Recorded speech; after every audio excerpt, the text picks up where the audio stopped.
ഹരേ രാമ ഹരേ രാമ രാമ രാമ ഹരേ ഹരേ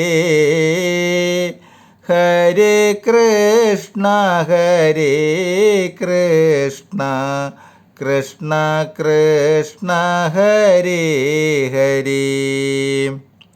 നമസ്തേ. ആത്മപ്രകാശം ചൊരിയുന്ന നാരായണീയ പാരായണത്തിലേക്ക് ഭക്ത്യാദരങ്ങളോടെ എല്ലാവർക്കും സ്വാഗതം. ശ്രീമൻ നാരായണീയത്തിൽ ദശകം 17 ധ്രുവചരിതം. ശ്ലോകങ്ങൾ 1, 2, 3. ഓം നമോ ഭഗവതേ വാസുദേവായ.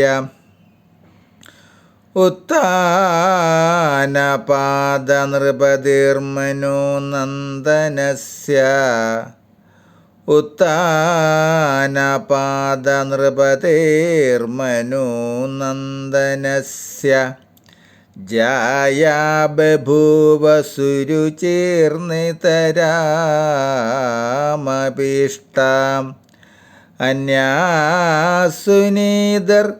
ഇതി ഭർത്തുരനാധൃതാസ ത്വമേവ നിത്യം അഗതി ശരണം ഗദാഭൂത്.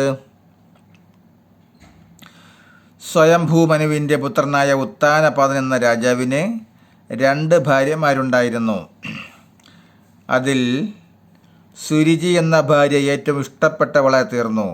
സുനീതി എന്ന പത്നിക്ക് ഭർത്താവ് ഇഷ്ടപ്പെട്ടവളല്ലായിരുന്നു. അതിനാൽ സുനീതി നിത്യം അങ്ങയെ തന്നെ ശരണം പ്രാപിച്ചവളായി തീർന്നു.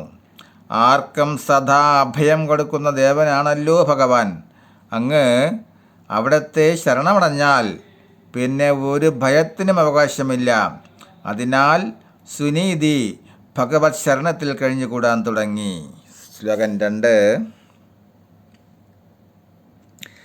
അംഗേ പിതു സുരുചി പുത്രകം ഉത്തമം തം ദൃഷ്ട്വാ ധ്രുവാകില സുനീതി സുതോ അധിരോക്ഷ്യൻ ആജിക്ഷേപേ കില ശിശു സുതരാം സുരുച്യ ദുസന്ധ്യ ജാഗലോ ഭവത് ദിമുഖൈരസൂയ.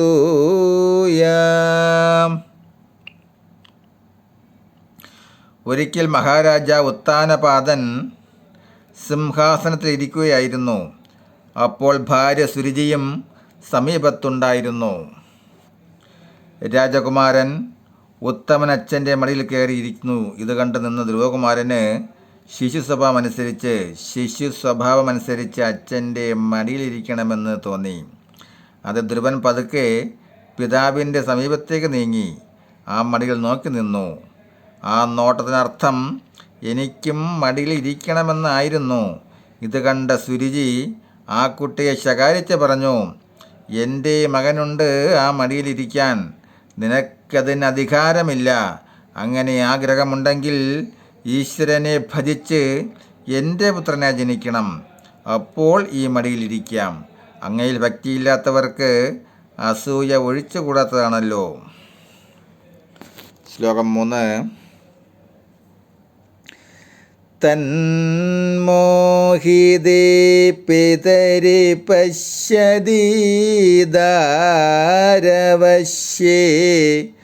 ദൂരം ദുരുക്തി നിഗതസഗതോ നിജാംബാം സാഭിസ്വകർമ്മഗതി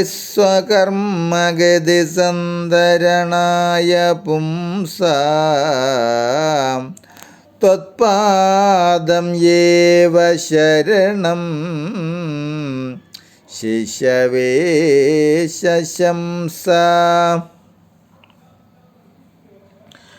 അങ്ങയുടെ മായയാൽ മോഹിതനായി ഭാര്യയ്ക്ക് അടിമപ്പെട്ടവനായി വർത്തിക്കുന്ന അച്ഛനെ കണ്ടിട്ട് അദ്ദേഹം നോക്കി നിൽക്കെ ധ്രുവൻ അതികഠിനമായ ദുർഭാഷണങ്ങളാൽ സുരുചിയുടെ പ്രണീത ഹൃദയനായി തൻ്റെ അമ്മയുടെ സമീപത്തേക്ക് പോയി. അവരവരുടെ കർമ്മഗതിക്കനുസരിച്ച് വന്നു ചേരുന്ന കഷ്ടതകളിൽ നിന്ന് കരകയറാൻ മനുഷ്യർക്ക് ഗുരുവായൂരപ്പ അങ്ങയുടെ തൃക്കാൽ തന്നെയാണ് ശരണമായിട്ടുള്ള വസ്തുത ആ അമ്മ മകനെ പറഞ്ഞു കേൾപ്പിച്ചു. നമസ്തേ. ശ്ലോകം 4, 5, 6 തുടരും നാളെ. ഹരേ രാമ ഹരേ രാമ രാമ രാമ ഹരേ ഹരേ ഹരേ കൃഷ്ണ കൃഷ്ണ കൃഷ്ണ ഹരേ ഹരേ. നമസ്തേ. ശ്രീമന്നാരായണീയത്തിൽ 16-ാം ദശകത്തിൽ ധ്രുവചരിതം പാരായണം തുടരും നാളെ. നമസ്തേ.